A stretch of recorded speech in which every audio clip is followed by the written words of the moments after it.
নমস্কার বন্ধুরা, আমি প্রণয় মজুমদার এবং আপনাদের চ্যানেল অ্যাস্ট্রো প্রণয়, আপনাদের চ্যানেলে আমি আপনাদের প্রত্যেককে স্বাগত জানাচ্ছি।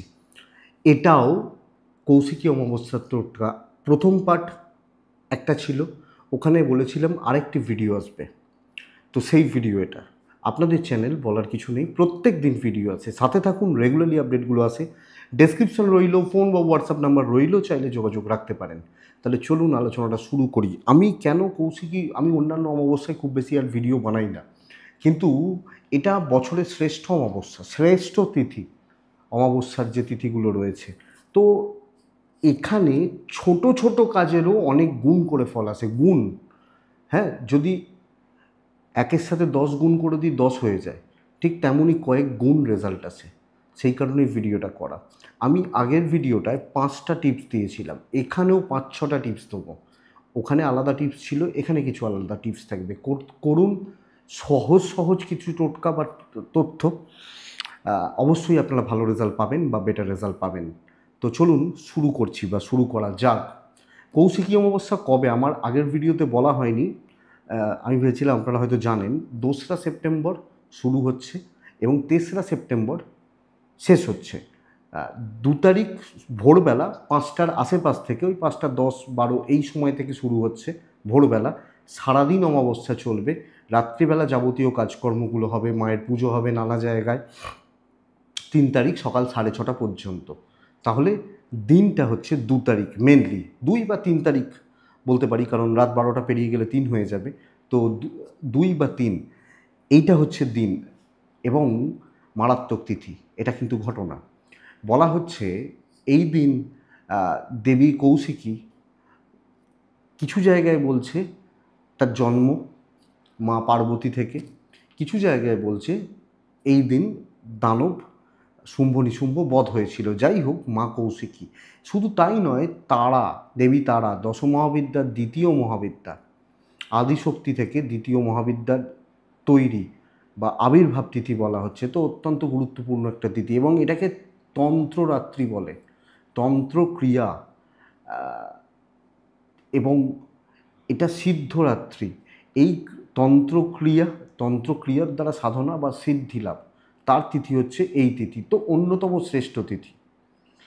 এখানে যা করা হয় ভালোর জন্য ভালো, খারাপের জন্য খারাপ, যিনি যেভাবে যে কাজ করেন, যারা যা কাজ করেন, প্রত্যেক ক্ষেত্রে রেজাল্ট কিন্তু 100% হয়, মানে সুফল হয়, পজিটিভ রেজাল্ট হয়।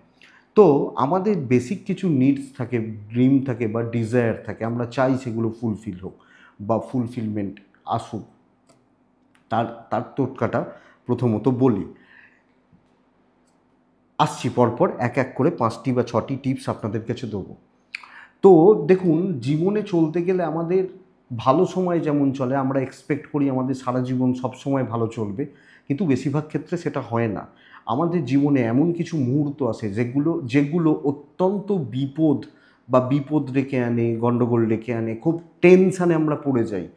এই ধরনের সময়গুলো যখন চলে, হয়তো সেটা বছরে 1 দিন 2 দিন 3 দিন এরকম এরকম দিনগুলো আসে, সেই দিনটাকে ফেস করার টোটকাটা আপনাদেরকে দিই আজকে। করে রাখবেন, জিনিসটা করে রাখবেন।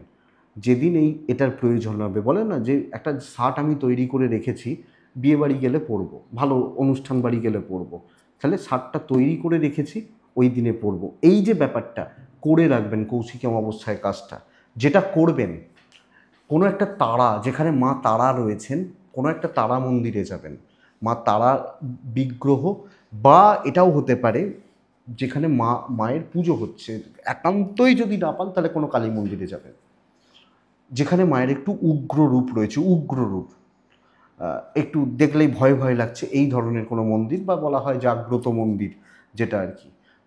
দু কৌটো সিঁদুর নেবেন, 2টো কৌটো নেবেন, 2 কৌটো সিঁদুর নেবেন, এবং এখানে যেটা করবেন, 1 কৌটো মায়ের মন্দিরে দেবেন, মায়ের মন্দিরে দিয়ে দেবেন। এই দিন স্নান করে উঠে নিরামিষ খাওয়া, নিরামিষ ভোজন, মায়ের অবশ্যই আমরা পুজো পাঠগুলো দেবো বা দেয়া হবে। তো সিঁদুর দান, এবং 2 নম্বর হচ্ছে আরেকটি কৌটো পুজো করে নেবেন। পুরোহিত মশাইকে বলবেন পুজো করিয়ে দিন, বাড়ির শান্তি উন্নতির জন্য বাড়িতে রাখা থাকবে, বললে করে দেবেন জেনারেলি পুরোহিত মশাইরা। মায়ের একটা ফুল চেয়ে নেবেন, পুরোহিত মশাইয়ের কাছ থেকে। এই যে সিঁদুরটি রইল, পুজো করানো সিঁদুর, শুধুমাত্র এই দিনে মানে সন্ধ্যাবেলা এতে 1-2 ফোঁটা ওই সিঁদুর কৌটোতে 1-2 ফোঁটা সিঁদুর সর্ষের তেল দেবেন, 1-2 ফোঁটা ভালো সর্ষের তেল দেবেন, যেটা যেন মোটামুটি ভালো হয়। আর ওই ফুলটা যেটা চেয়ে এনেছেন, ফুলটা তো নষ্ট হয়ে যাবে, শুকিয়ে যাবে, পচে যাবে, যাই হোক, ওর মধ্যে দিয়ে রেখে দেবেন, ওই সিঁদুরটার মধ্যে। হয়তো ছোট্ট কৌটো নিয়েছেন, কোনো একটা বড় কিছুতে রাখবেন। ব্যাস 1-2 ফোঁটা শুধু জাস্ট তেল, আর এটা করে রেখে দিন। আপনার যেদিন খুব প্রয়োজন হবে, পাশে দৈবকে সাপোর্ট লাগবে, সেই দিন এই সিঁদুর থেকে 1 ফোঁটা নিজের শরীরে একটু ছুঁইয়ে নেবেন, কাজ হবে। 100 না হলেও অনেকটা কাজ হবে। সামান্য কিছু খরচার ব্যাপার, করে রাখতে তো অসুবিধা নেই। যেদিন আপনার সত্যি প্রয়োজন হবে সেই দিনে শুধু করবেন এটি, করে দেখবেন কাজ হতে বাধ্য। এটা প্রথম টোটকা ছিল। 2 নম্বর হচ্ছে, আমরা চাই অ্যাট্রাকশান, মানুষ আমাদের প্রতি আকর্ষিত হবে, আমাদের একটা অ্যাট্রাকটিভ ব্যাপার থাকবে, অনেকের মধ্যে আছে দেখবেন। যারা এটি চান, বশীকরণ বলছি না, পার্টিকুলার কাউকে নয়, আমাদের যেন লোকে খোঁজে, মানে এই ব্যাপারটার জন্য লজ্জাবতী মূল, যেখানে মূল বিক্রি হয় সেখান থেকে জোগাড় করে নেবেন। আপনারা নাহলে পাবেন না, জেনারেলি শহরের লোকজনরা পাবেন না। অমাবস্যা চলাকালীন কিনে আনবেন, একদিন আগেও কিনে আনতে পারেন, অসুবিধা নেই। একটু শ্বেত চন্দন বাটা, শ্বেত চন্দন বেটে লজ্জাবতী মূলের একটা টুকরো নেবেন। দেখবেন কলকাতা শহর বা গ্রাম, যেখানে স্টেশনের আশেপাশে কিছু মানুষ আছেন যারা মূল বিক্রি করেন, আমরাও মূল সাজেস্ট করি, যা যখন কোনো গ্রহের প্রতিকারের জন্য লজ্জাবতী মূল পেয়ে যাবেন। এবং শ্বেত চন্দন একটু বেটে নেবেন।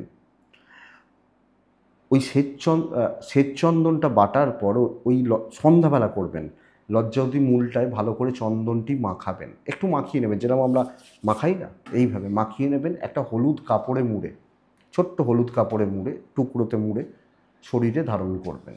অ্যাট্রাকশান ক্রিয়েট হবে, দেখতে পাবেন।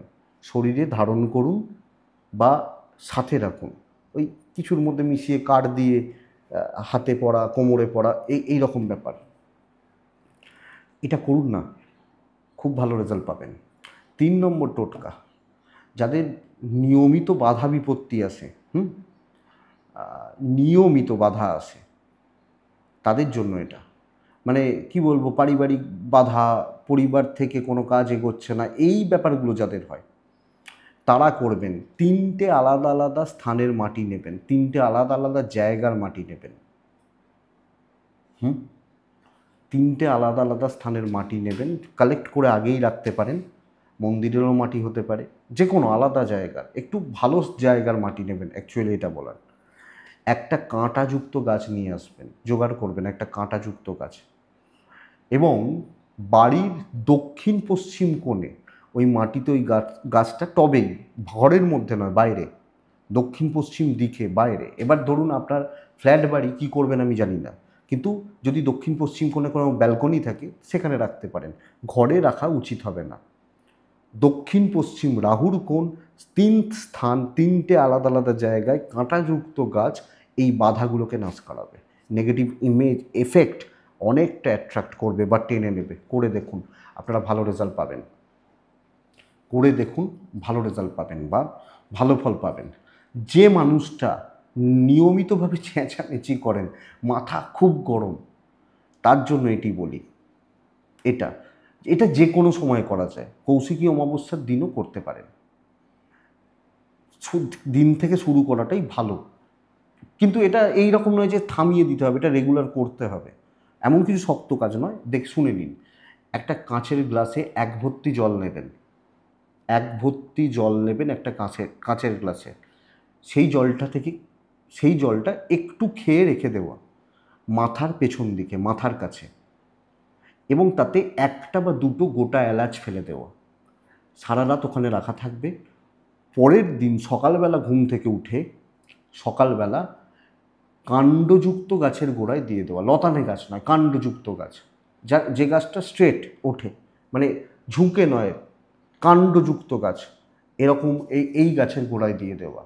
কিন্তু এটা কন্টিনিউ করতে হবে, 2 দিন 4 দিন 7 দিন করে থেমে গেলাম এরকম নয়। চাইলে দেখুন, 1 গ্লাস জল নিয়ে রাত্রিবেলা শোয়ার সময় 1 ঢোক খেয়ে রেখে দেওয়া, জাস্ট মাথার পেছন দিকে, ধরুন মানে মাথার পেছন দিকে মানে আমি ধরুন খাটে শুয়েছি, পেছনের একটু তাক বা কোনো একটা জায়গা রেখে দেওয়া, জাস্ট সকাল একটা এলাচ দিয়ে সকালবেলা কোনো গাছের কাণ্ড, ঘুম থেকে উঠে কোনো কাণ্ডযুক্ত গাছের গোড়ায় দিয়ে দেওয়া। অনেকে বনসাই করেন বা এগুলো করেন, সেখানেও দিতে পারেন। এই 1 গ্লাস জলটা দিয়ে দেওয়া, ব্যাস এইটুকু। এটা করুন, কিছুদিন করে দেখুন, আপনি পজিটিভ এনার্জি, পজিটিভ এফেক্ট বুঝতে পারবেন। যাদের অর্থ সংকট নিয়মিতভাবে লেগে রয়েছে, যাদের অর্থ সংকট লেগে রয়েছে, তাদের জন্য এটা জলের মতো, যাদের অর্থ ব্যয় হয়, জলের মতো যাদের অর্থ ব্যয় হয়, তারা এটা করবেন। এটা প্রত্যেক অমাবস্যাতেই করা যায় এবং করলে ভালো ফলই হয়।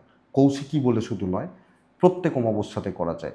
আটা দিয়ে গুলি বানাবেন, তাতে একটু মধু দেবেন, একটু মধু দিয়ে আটা দিয়ে গুলি বানাবেন, এবং সেই গুলিটা, এটা বলা হয় 108টা দিতে, 108টা না পারলে যতগুলো বেশি সংখ্যক পেয়ে ছোটো ছোটো গুলি, মানে টুকরো ছোটো ছোটো গোল গোল করে, একদম মাপের মাপ হতে হবে তা নয়, মোটামুটি গোল গোল করে ওই বলের মতো বানিয়ে নেওয়া, মাছেদের উদ্দেশ্যে পুকুরে বা জলে ফেলে দেবেন। অনেকটা ভালো ফল পাওয়া যায়, কিন্তু প্রত্যেক অমাবস্যাতেই এটা করতে হয়, একটা অমাবস্যা বলে নয়। লাস্ট পার্ট হচ্ছে, লাস্ট এটা করলে যারা অশান্তিতে রয়েছেন, এবং এটা স্পেশালি কি বলবো, আধিভৌতিক প্রতিকার বলা হয়, পিতৃপুরুষদের আশীর্বাদ লাভের জন্য বলা হয়, তো করলে কিন্তু ভালো রেজাল্ট আসে বা ভালো ফল আসে। কি করবেন, একটা প্রদীপ নেবেন, একটা বা কটা প্রদীপ বেশি হলেও ভালো হয়, একটা অন্তত নেবেন, সেখানে তিল দিয়ে, তিলের তেল নেবেন এবং বাড়ির দক্ষিণ দিকে জ্বালাবেন এদিন সন্ধ্যাবেলা। এবং আরও ভালো হবে যদি সেখানে কিছু তিল দিয়ে দেওয়া যায়, তিল বুঝতে পারছেন, তিলের তেল প্রদীপে দক্ষিণ দিকে জ্বালানো, মুখ যেদিকে ইচ্ছা থাকুক, যেটা আমার বাড়ির দক্ষিণ দিক, আমার ফ্ল্যাটের দক্ষিণ দিক, ফাঁকা জায়গায় জ্বালাবেন। তো এইটা করুন, বলা হয় এতে পিতৃপুরুষদের আশীর্বাদ পাওয়া যায়, যারা পরলোকে গমন করেছেন তাদের আশীর্বাদ পাওয়া যায়। এবং আরেকটি এর সাথে কাজ করবেন, সদর দরজার কাছে এদিন সন্ধ্যাবেলা, অমাবস্যার দিন সন্ধ্যাবেলা একটা বা দুটো বা একটু কর্পূর পোড়াবেন। সমস্ত যে বাড়ির যে নেগেটিভ এফেক্ট এই গন্ধে বলা হচ্ছে কাটে, এবং পিতৃপুরুষদের অভিশাপে অনেক নেগেটিভিটি কিন্তু বাড়ি থেকে কেটে যেতে পারে। তো 6টা ভালো ভালো টোটকা দিলাম আপনাদেরকে, পারলে করুন। আমি কি কি টোটকা দিলাম আরেকবার রিভাইজ করে নিই। প্রথম হচ্ছে যে যেদিন সংকটে পড়বেন সেই দিনের জন্য একটা বিপদ যদি কোনো দিন আসে। 2 হচ্ছে অ্যাট্রাকশান ক্রিয়েট করা বা অ্যাট্রাকশান বাড়ানোর জন্য। 3 হচ্ছে বাধা মুক্তির জন্য। আর 4 হচ্ছে একটু ঠান্ডা মাথা, একটু মাথা গরম হয়ে যাচ্ছে এটার জন্য। 5 হচ্ছে অর্থ কষ্টের জন্য। 6 হচ্ছে পিতৃপুরুষ বা এনাদের আশীর্বাদ লাভের জন্য। তো 6টা ভালো ভালো টোটকা রইল, কৌশিকী অমাবস্যার দিন করবেন। কিন্তু টোটকাগুলো করুন চাই না করুন, এদিন ভালো করে মায়ের পুজোটা দেবেন, মাকে ডাকবেন, মায়ের কাছে মনোবাঞ্ছা জানাবেন, তাতেও অনেকটা ভালো ফল হবে। জানিয়ে দেখুন না, ভালো হবে। মায়ের থেকে পজিটিভ এনার্জি নিন, অবশ্যই ভালো রেজাল্ট হবে। তো বন্ধুরা, এটুকুই থাক। আশা করি ভিডিওটা ভালো লাগলো। আপনারা ভালো থাকুন, আপনারা সুস্থ থাকুন, আর অবশ্যই আপনারা শান্তিতে থাকুন। নমস্কার।